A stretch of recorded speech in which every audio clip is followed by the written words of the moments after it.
ಕೋಲಾರ ಜಿಲ್ಲೆಯ ಶ್ರೀನಿವಾಸಪುರ ಪಟ್ಟಣದಲ್ಲಿ ಕೆಎಸ್ಆರ್ಟಿಸಿ ಸಾರಿಗೆ ಉಪವಿಭಾಗಕ್ಕೆ ಸೇರಿದ ಕೆಲವು ಬಸ್ಗಳು ನಿಯಮಗಳನ್ನು ಮೀರಿ ದಟ್ಟ ಹೊಗೆಯನ್ನು ಹೊರಹಾಕುತ್ತಾ ಸಂಚರಿಸುತ್ತಿರುವುದು ಸಾರ್ವಜನಿಕರಲ್ಲಿ ಆತಂಕ ಮೂಡಿಸಿದೆ.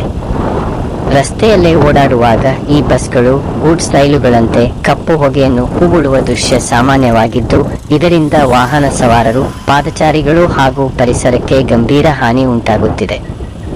ಪಟ್ಟಣದ ಪ್ರಮುಖ ರಸ್ತೆಗಳಾದ ಎನ್ಜಿ ರಸ್ತೆ, ಕೋಲಾರ ರಸ್ತೆ ಹಾಗೂ ಸುತ್ತಮುತ್ತಲಿನ ಗ್ರಾಮೀಣ ಭಾಗಗಳಲ್ಲಿಯೂ ಈ ಸಮಸ್ಯೆ ಹೆಚ್ಚಾಗಿ ಕಾಣಿಸುತ್ತಿದೆ.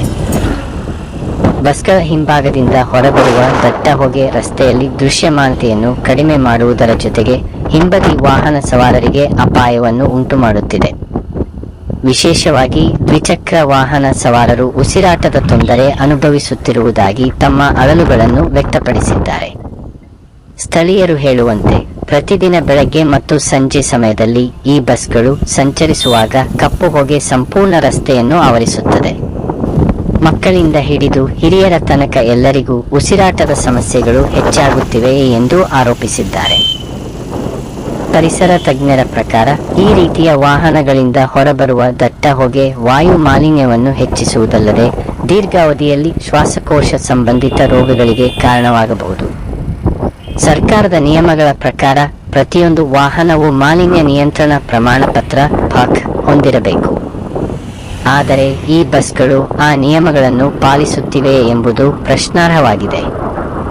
ಈ ಕುರಿತು ಸಾರ್ವಜನಿಕರು ಆರ್ಟಿಒ ಇಲಾಖೆ, ಪೊಲೀಸ್ ಇಲಾಖೆ ಹಾಗೂ ಆರೋಗ್ಯ ಮತ್ತು ಕುಟುಂಬ ಕಲ್ಯಾಣ ಇಲಾಖೆಯ ಅಧಿಕಾರಿಗಳ ವಿರುದ್ಧ ಆಕ್ರೋಶ ವ್ಯಕ್ತಪಡಿಸಿದ್ದಾರೆ. ಇಂತಹ ಸ್ಪಷ್ಟ ಉಲ್ಲಂಘನೆಗಳಿದ್ದರೂ ಯಾವುದೇ ಕ್ರಮ ಕೈಗೊಳ್ಳದಿರುವುದು ಅಧಿಕಾರಿಗಳ ನಿರ್ಲಕ್ಷ್ಯವನ್ನು ತೋರಿಸುತ್ತದೆ ಎಂದು ಸ್ಥಳೀಯರು ಆರೋಪಿಸಿದ್ದಾರೆ.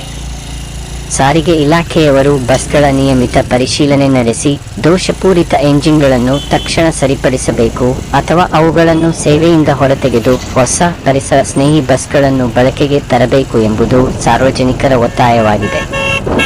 ಜೊತೆಗೆ ಆರ್ಟಿಒ ಮತ್ತು ಪೊಲೀಸ್ ಇಲಾಖೆ ತಕ್ಷಣ ಸ್ಥಳ ಪರಿಶೀಲನೆ ನಡೆಸಿ ಮಾಲಿನ್ಯ ಉಂಟುಮಾಡುವ ವಾಹನಗಳ ವಿರುದ್ಧ ಕಠಿಣ ಕ್ರಮ ಕೈಗೊಳ್ಳಬೇಕು ಎಂದು ಆಗ್ರಹಿಸಲಾಗಿದೆ.